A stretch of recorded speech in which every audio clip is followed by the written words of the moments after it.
देखिए, शरीर के अंदर से आपने अगर जमी हुई गंदगी निकाल दी तो आपकी बॉडी से एक्सेस फैट खत्म हो जाएगा, तो आपका डाइजेशन अच्छा हो जाएगा और खाया पिया शरीर को लगेगा। कुल मिलाकर आप कह सकते हैं कि मोटा इंसान पतला होकर नॉर्मल साइज में आ जाएगा, क्योंकि उसकी बॉडी के ऑर्गन फालतू की चर्बी को हटा देंगे। और कमजोर पतला इंसान भी नॉर्मल साइज में आ जाएगा, क्योंकि उसकी बॉडी के ऑर्गन शरीर में मसल की कमी को पूरा करके आपको स्वस्थ इंसान बना देंगे। देखिए, इससे सिर्फ यही चेंजेस नहीं आने वाला है, इसके साथ साथ आपकी स्किन ग्लोइंग हो जाएगी और ब्लड में से गंदगी निकल जाएगी, तो आपके फेस से पिंपल्स और दाग धब्बे भी चले जाएंगे और साथ में बाल भी मौजूद हो जाएंगे। बॉडी के अंदर से गंदगी निकलने पर आप शरीर में एक अलग ही एनर्जी फील करोगे। आपकी सारी बीमारी धीरे धीरे खत्म होने लगेगी।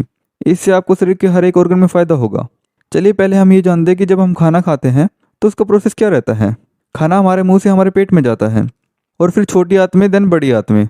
इसके बाद ये वेस्ट के रूप में बाहर आ जाता है। देखिए, फलों को पचाने में हमारा डाइजेस्टिव सिस्टम लगभग 3 घंटे लेता है और सब्जियों को पचाने में लगभग 6 घंटे लेता है और अनाज को पचाने में 18 से 20 घंटे लग जाते हैं। अब देखिए, फल और सब्जियां तो हमारा डाइजेस्टिव सिस्टम एक ही दिन में ही पचा लेता है और अनाज तो हम दिन में 2 से 3 बार खाते हैं। मतलब पहले वाला पचा नहीं और हम दोबारा अनाज खाने लगते हैं। तो इसमें होता यह है कि खाना पचने की बजाय सड़ने लगता है। अब जहाँ सड़न होगी वहाँ वायरस, बैक्टीरिया और कीड़े भी पनपने लगते हैं। जैसे हम सब ने सुना है कि पेट में कीड़े हो गए हैं। अब ऐसा तो नहीं है कि उस व्यक्ति ने कीड़े खाए होंगे, ये कीड़े उस सड़न की वजह से पैदा होते हैं। अब जहाँ सड़न होगी वहाँ गैसेस भी रिलीज होगी, जिससे हमको गैस्ट्रिक प्रॉब्लम भी होती है। और ना जाने हमने कितने fast food, burger, chow mein, biscuit, नमकीन खाए होंगे जो पेट में बड़ा सड़ रहा है, क्योंकि इन सब में फाइबर नहीं होता है। ये हमारे पेट और रातों के अंदर जाकर चिपक जाते हैं और वहाँ सड़ते रहते हैं। अब जहाँ सड़न होती है वहाँ वायरस, बैक्टीरिया पनपते हैं और फिर वहाँ घाव होने लगता है, जिसे हम इन्फेक्शन कहते हैं। और जैसे जैसे घाव बढ़ता रहता है फिर वो इन्फ्लामेशन में बदल जाता है, जिससे बॉडी को बहुत ज़्यादा नुकसान होता है। और ये हम समझ ही नहीं पाते कि हमारे शरीर के साथ ऐसा क्यों हो रहा है। आप देखिए, ये हमारी आंत है, ये एक पाइप जैसी होती है। और जब हम इंसान की बनाई हुई ऊटपटांग चीज़ें खाते हैं, जैसे बर्गर, पिज्जा, चाउमीन, बिस्किट, नमकीन वगैरह वगैरह, ये सब हमारी आंतों में भीतरी दीवारों पर चिपकने लगता है और सड़न करता है। और जब हम खाना खाते रहते हैं तो ये उस खानों को आंतों में से निकलने ही नहीं देता है, जिससे कुछ लोगों को भूख लगनी बंद हो जाती है और इसी से कब्ज, पाइल जैसी समस्या भी होने लगती है। अब ये भी जानिए, जो हमारी छोटी आंत होती है यही खाने को ऑब्जॉर्व करके ब्लड में भेजती है, जिससे हमारे शरीर को एनर्जी मिलती है और हमारे शरीर का विकास होता है। और अगर इसी आंत पर गंदगी जमा होती है तो ये गंदगी को ऑब्जॉर्व करके ब्लड में भेज देता है और फिर ये ब्लड हमारे पूरे शरीर में सर्कुलेट होता है। और अब ये ब्लड में गंदगी हमारे फेस पर जाती है तो इससे फेस पर पिंपल्स और दाग धब्बे होते हैं। और स्किन में रहता है तो वहाँ पर सोराइसिस और स्किन एलर्जी जैसी बीमारियाँ होती हैं। ऐसे ही सारी बीमारियाँ आती हैं। जैसे हार्ट की नसों में यही गंदगी जमती है तो व्यक्ति को दिल की बीमारियाँ होती हैं। और यही गंदगी किडनी स्टोन, यूटेरस में सिस्ट, फाइब्रोइड्स होने लगती है। और अगर बड़ी आंत में जमने लगी तो उससे होगी कब्ज। और यही गंदगी हमारे रेस्पिरेटरी सिस्टम में जमने लगी तो उससे होगा अस्थमा। और यही गंदगी आर्टरीज में जमने लगी तो होगा कोलेस्ट्रॉल। अब देखिए, अगर आपने ये गंदगी साफ नहीं की और गंदगी बढ़ाते चले गए तो इससे होने लगेगा ट्यूमर और फिर कैंसर। तो इस शरीर का सिंपल सा फंडा है शरीर की सफाई। जैसे हम बाहर से शरीर की सफाई रखते हैं, वैसे ही शरीर की डेली अंदर से भी सफाई होनी चाहिए। अब आपको करना क्या है वो देखिए। पहला तो है शरीर के अंदर जमी हुई गंदगी को बाहर निकालना, और दूसरा है कि ऐसा भोजन खाना जिससे शरीर में गंदगी ना जमे। अब पहला स्टेप है गंदगी निकालने का। अब हम उसको कैसे निकालेंगे तो सुनिए। हमारी बॉडी 24 घंटे काम करती रहती है। हमारी बॉडी के अंदर जो ऑर्गन्स हैं वो पचाने का काम करने के बाद शरीर के अंदर से गंदगी बाहर निकालने में लग जाते हैं। जैसे हम कोई भी काम करते हैं तो उसके बाद सब कुछ समेट कर रख देते हैं, ऐसा ही बॉडी करती है। पर अब बॉडी को तो सफाई करने का काम पेट में पड़े भोजन को पचाने के बाद होता है। अब जब तक ये भोजन रहेगा तो पचाने का काम ही चलता रहेगा, सफाई हो ही नहीं पाएगी। तो इसके लिए आपको करना होगा फास्टिंग। हमारे पहले के समय में हमारे पूर्वज फास्टिंग करते थे। ये जितने भी हम त्योहारों पर फास्टिंग करते हैं वो शरीर के लिए बहुत बढ़िया रहता है। अब समझिए कैसे, इसका मैकेनिज्म समझिए। देखो, शरीर के अंदर अगर हम भोजन नहीं डालेंगे तो बॉडी के जो ऑर्गन्स हैं वो पहले के जो पेंडिंग काम है उनको निपटाने लग जाएंगे। हमने अपने शरीर के ऑर्गन्स को एक बार भी छुट्टी ही नहीं दी, पर ये ऑर्गन छुट्टी लेते ही नहीं है। जिस दिन आप शरीर के अंदर खाना नहीं डालते हैं उस दिन बॉडी के ऑर्गन्स बॉडी को अंदर से क्लीन करने का काम करते हैं। और जो बॉडी के अंदर अनवांटेड ग्रोथ हो रही होती है, जैसे गांठ, रसोली, किडनी स्टोन, गोलब्लैडर स्टोन, बढ़ती हुई हड्डी, ये सब अनवांटेड ग्रोथ होती है। जब बॉडी के पास पचाने का काम नहीं होता तो ये अनवांटेड ग्रोथ को ख़त्म करके, इन्हें ऑब्जॉर्व करके इनसे न्यूट्रिएंट्स ले लेती है और वेस्टेज को बाहर कर देती है। बॉडी टॉक्सिन यानी गंदगी निकालने का सबसे ज़्यादा काम रात में करती है, और वो रात में तब होगा जब आप टाइम से सो जाते हैं। बॉडी का डिटॉक्सीफाई का काम रात 11 बजे से लेकर सुबह 3:40 तक रहता है। मतलब आपको रात में 11 बजे से ही गहरी नींद में होना जरूरी है। तो अगर आपको 11 बजे गहरी नींद में सोना है तो उसके लिए आपको 10 या 10:30 बजे बेड पर चले जाना चाहिए।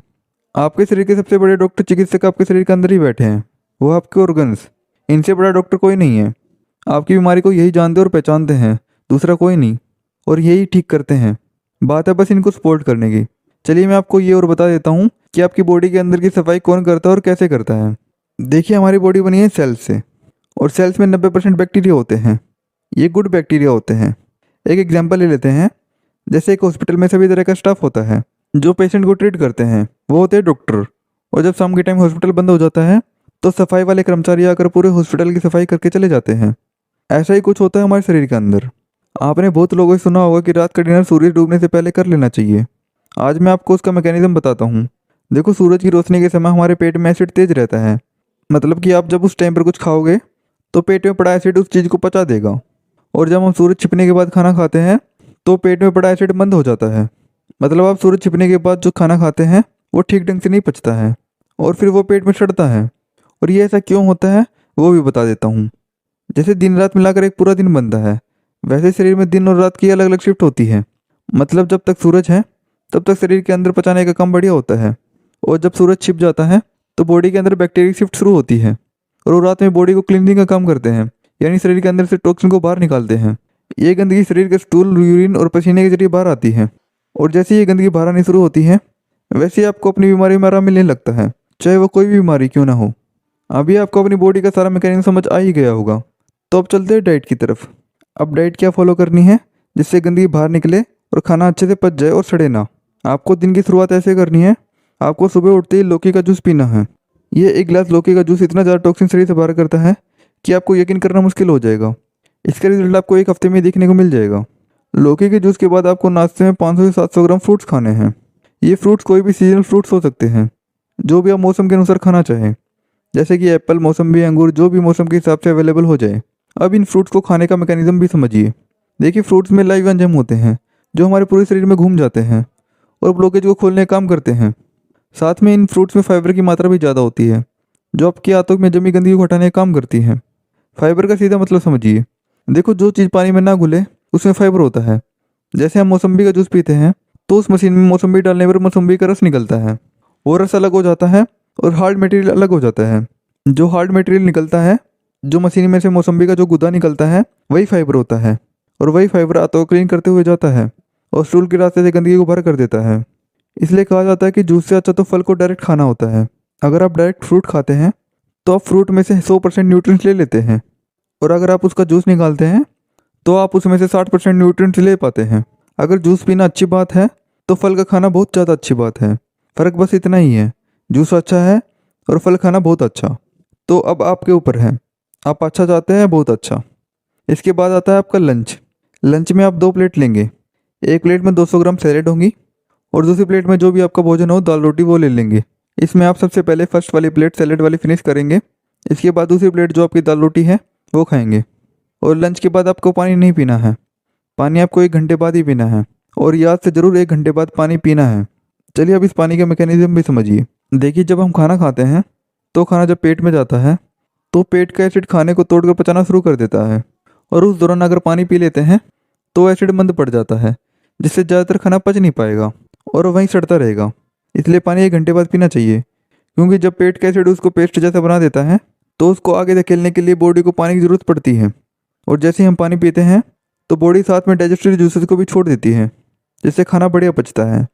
तो पानी का मतलब भी समझा दिया है। अब आते हैं हम डिनर पर। डिनर का जैसे मैंने बताया था कि सूरज छिपने से पहले करना है, तो आपको सूरज छिपने से पहले डिनर करना है, और प्रोसेस वही रहेगा जो आपने दिन में किया था। पहले सैलेड, फिर डिनर, और साथ में आप लंच और डिनर के बाद 50 ग्राम गुड़ खा सकते हैं। उससे आपका खाया हुआ खाना बहुत तेज़ी से और बहुत बढ़िया पचता है। गुड़ आपको ऐसा लेना है जैसा फ़ोटो में दिखाया जा रहा है, और ये वाला नहीं लेना है। ये भूरा गुड़ खराब होता है, इसमें काफ़ी सारे केमिकल मिला के इसको भूरा बनाया जाता है, तो इसको कभी मत खाना। गुड़ को डायबिटीज़ पेशेंट भी खा सकते हैं, क्योंकि इसमें फ्रक्टोज होता है जो आसानी से पच जाता है और ये नेचुरल है। पर डायबिटीज़ वाले पेशेंट रात में त्रिफला लेते रहे। ये तो हो गया आपका दिन का रूटीन, ये आपको फॉलो करना है। इसके अलावा अगर आपको कुछ खाना है तो एक्स्ट्रा फ्रूट खा सकते हैं, और कुछ नहीं। अब आते हैं वीकली में। अब आपको ये डाइट फॉलो करते 1 हफ्ता हो जाए तो उसके बाद आपको एक दिन लिक्विड डाइट पे आना है। अब लिक्विड डाइट क्या है, कैसे करना है, वो सब बताता हूँ। देखिए, आपको हफ्ते में कोई भी एक दिन, जैसे कि आप संडे ले सकते हैं या अपने हिसाब से कोई भी एक दिन चुन सकते हैं। अब संडे के दिन आपको जो लिक्विड डाइट करनी है उसमें आपको नारियल पानी और मौसम्बी के जूस में ही रहना है। आपको सिर्फ शाम के टाइम ही पहले वाला वही डिनर करना है जैसे बताया था, 1 प्लेट सैलेड और फिर आपका डिनर। और उससे पहले आपको पूरे दिन मौसम्बी जूस और नारियल पानी ही लेना है। इससे होगा ये कि बॉडी को ऑर्गन्स को क्लीनिंग का ज़्यादा टाइम मिलेगा और वो इन टॉक्सिन को जल्दी बाहर कर देंगे। इससे आपकी बीमारी और जल्दी ठीक होनी शुरू हो जाएगी। अब देखिए, अगर आप ये सब कुछ 3 महीने तक फॉलो करते हैं तो बॉडी का गंदा ब्लड खत्म होने लगेगा। और जो आप डेली हेल्दी फ्रूट खाते हैं, इनका शुद्ध ब्लड आपके शरीर के अंदर होगा, जिससे आपका थायराइड, ब्लड प्रेशर, डायबिटीज़, अल्सराइटिस, स्किन प्रॉब्लम, मोटापा, कमजोरी, थकान, ये सब दूर होगा। मैं आपको इस बात की गारंटी देता हूँ कि ये सब फॉलो करने के बाद आपको बहुत ही बेहतरीन रिजल्ट देखने को मिलेगा। ये सब कुछ हमने काफ़ी पेशेंट से फॉलो करवा कर काफ़ी पेशेंट को ठीक किया है। हमने ये वीडियो आप लोगों के लिए बहुत ही मेहनत से बनाई है। तो इस वीडियो को एक लाइक करके चैनल को सब्सक्राइब जरूर कर देना और अपने दोस्तों और घर के लोगों के साथ ये वीडियो जरूर शेयर करना, क्योंकि हेल्थ ही सबसे बड़ा धन है। तो मिलते हैं नेक्स्ट वीडियो में। तब तक आप कम से कम 1 वीक के लिए इसको जरूर ट्राई कीजिएगा, क्योंकि 1 वीक में ही आपको रिजल्ट देखने को मिल जाएगा। धन्यवाद।